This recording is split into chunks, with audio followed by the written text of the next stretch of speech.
Hello everyone, সবাই কেমন আছেন? আশা করি সবাই অনেক ভালো আছেন। আজকে আমরা এলিমেন্টরের একটি চমৎকার ফিচার নিয়ে কথা বলবো।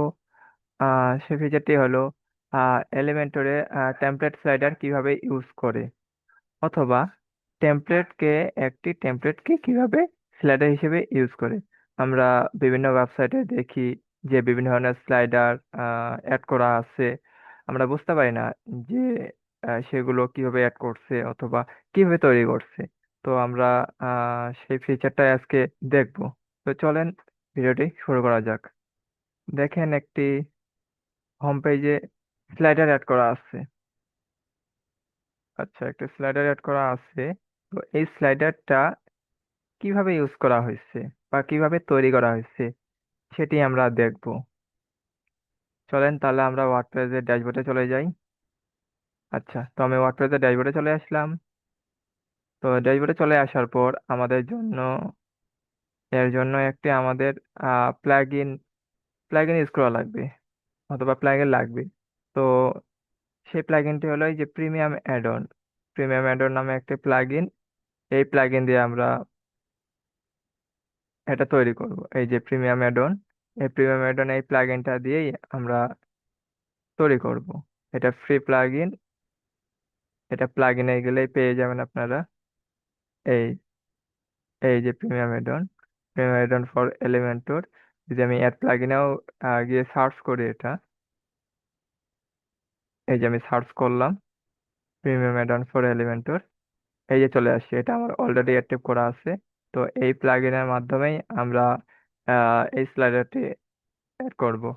আরো বিভিন্ন ধরনের প্লাগইন আছে, ওগুলো দিয়েও আপনারা অ্যাড করতে পারেন। আচ্ছা, চলেন তাহলে সর্বপ্রথম আমরা টেমপ্লেটে যাব। টেমপ্লেটে গিয়ে একটা নতুন টেমপ্লেট তৈরি করতে হবে আমাদের। এইরকম হুবাহু এই ডিজাইনের একটা টেমপ্লেট তৈরি করতে হবে। এই ডিজাইনের টেমপ্লেটটা তৈরি করবেন আপনারা সেকশনে গিয়ে। আচ্ছা, আর সেভ টেমপ্লেটে যাব। তো হুবাহু ওরকম আমার টেমপ্লেট তৈরি করা আছে। এই যে যদি দেখতে পান, আমি যদি এডিট এলিমেন্টর করি, এই যে এডিট এলিমেন্টর করি, তাহলে এখানেই দেখতে পাবেন আমার টেমপ্লেটটা আমি কিভাবে তৈরি করছি। এই যে জাস্ট একটা পেজ নিয়েছি, এই যে পেজ নিয়ে এটা তৈরি করছি। এই যে হেডিং, কাস্টমাইজ সবকিছু এখানে তৈরি করছি। ব্যাকগ্রাউন্ড ইমেজ, এই যে কন্টেন্টের মাধ্যমে একটা সেকশন তৈরি করছি। তৈরি করার জন্য এই যে অ্যাড টেমপ্লেটে যাবেন। অ্যাড নিউ টেমপ্লেটে গিয়ে তৈরি করবেন একটা পেজ নেবেন। পেজ নিয়ে তৈরি করবেন, পেজ নেবেন, অথবা আপনি সেকশন সেকশন হিসাবেও তৈরি করতে পারেন। আমি বলবো যে আপনারা পেজ নিয়ে তৈরি করেন। পেজ নিয়ে তৈরি করলে এখানে একটা যে কোনো নাম দিলেন, নাম দিয়ে ক্রিয়েটে গেলে আপনারা তৈরি করতে পারবেন এখানে এলিমেন্টের মাধ্যমে। তো এলিমেন্টের মাধ্যমে তৈরি করতে পারবেন। তো আমরা এই যে স্লাইডার তৈরি করছি, এটা তো এটা তো পেজের মধ্যে একটা টেমপ্লেট বা সেকশন ডিজাইন করা আছে। তো এটিকে আমরা এখন স্লাইড হিসাবে তৈরি করব। এই দেখেন, যদি আপনারা দেখেন, তাহলে এইখানে আমার দুইটা আছে, দুইটা স্লাইড ইউজ করা আছে। আর আমার এইখানেও এই ওয়েবসাইটে দুইটা স্লাইড ইউজ করা আছে। আচ্ছা, চলেন দেখি। তো এইখানে যদি আমি আবারও আপনাদের দেখাই, তাহলে এইখানে আমার দুইটা স্লাইডার, এই যে স্লাইডার 1, এই যে স্লাইডার 2, এই যে দুইটা স্লাইডার ইউজ করা আছে। তো এই দুইটা স্লাইডারকে আমরা কিভাবে এখন অ্যাড করব স্লাইডার হিসাবে। তো আমি এখানে আপনার দেখানোর জন্য একটা পেজ নতুন পেজ তৈরি করে নিচ্ছি। আচ্ছা, পেজের নাম দিচ্ছি আমি, লোড নিচ্ছে।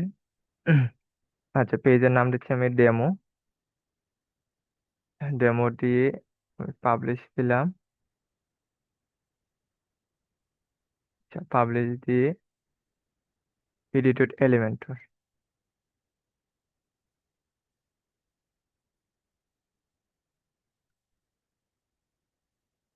আচ্ছা, এডিটেড এলিমেন্ট চলে আসলো। আচ্ছা, এই এলিমেন্ট সেটিং এ গিয়ে আমরা এই পেজটাকে ফুল করে নেব। এলিমেন্টর এলিমেন্টর ফুল এইট। আচ্ছা, ফুল করে নিলাম। এখন এইখানে একটা সেকশন নেব, সেকশন বা কন্টেনার নেব। কন্টেনার নিয়ে এই কন্টেনারের ভিতরে ক্যারাসোল, এই যে ক্যারাসোল, এই যে ক্যারাসোল, এই যে এই ক্যারাসোলটা, ক্যারাসোল উপরে লেখা আছে দেখেন ছোট্ট করে, PA। PA মানে প্রিমিয়াম অ্যাডন, প্রিমিয়াম অ্যাডন থেকে আসছে। আচ্ছা, যদি আপনারা এটাকে খুঁজে না পান, যদি খুঁজে না পান তাহলে প্রিমিয়াম অ্যাডন এলিমেন্টরটা প্লাগ ইনটা ইনস্টল করবেন। ইনস্টল করার পর এখানে দেখেন উইজিট, উইজিটে গিয়ে ওই যে ক্যারাসল, এই যে এটাকে অন করে দিবেন, এই যে এটাকে অন করে দিবেন যদি আপনারা খুঁজে না পান। তো এটা এটা আমার অলরেডি অনে করা আছে, এই জন্য আমার এইখানে শো করছে। তো ঠিক আছে, তো আমি এটাকে এইখানে আনলাম। আচ্ছা, চলে আসছে এই যে, যে ক্যারাসল। আচ্ছা, ক্যারাসল এখন আনার পর আপনারা এইখানে অ্যাড করবেন, এই যে add item, add item, add আইটেমে ক্লিক করে এই দেখেন সিলেক্ট অর এক্সিস্টিং টেমপ্লেট, এইখানে ক্লিক করে এই যে স্লাইড আছে, এই যে স্লাইড, এই যে স্লাইডার ওয়ান, এই যে স্লাইডার ওয়ান চলে আসলো। তারপর এটিকে হাইড করে আবার, তারপর আবার একটা নেবেন, তারপর আবার এখানে সিলেক্ট করবেন, সিলেক্ট করে এই যে স্লাইডার টু, এই দেখেন আমার দুইটা স্লাইডার চলে আসলো। এই দেখেন আমি যদি এখন আমি যদি ক্লিক করি বা স্ক্রল করি তাহলে দুইটা স্লাইডার আমার এখানে শো হয়ে গেছে। তো এইটিকে আমরা এখন পুরো সেকশনে, দুইটিকে ফাঁকা আছে, তো এটাকে আমরা পুরো সেকশনে দিয়ে দিই।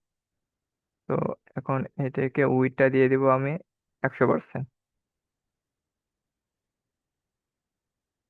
এই যে হয়ে গেছে, এই যে আমার স্লাইড, স্লাইড হয়ে গেছে। চাইলে আপনারা বিভিন্ন বিভিন্নভাবে সেটিং আছে, সেটিং এ গিয়ে সময় নির্ধারিত করতে পারেন, তারপর বিভিন্ন ধরনের অ্যানিমেশনও যোগ করতে পারেন।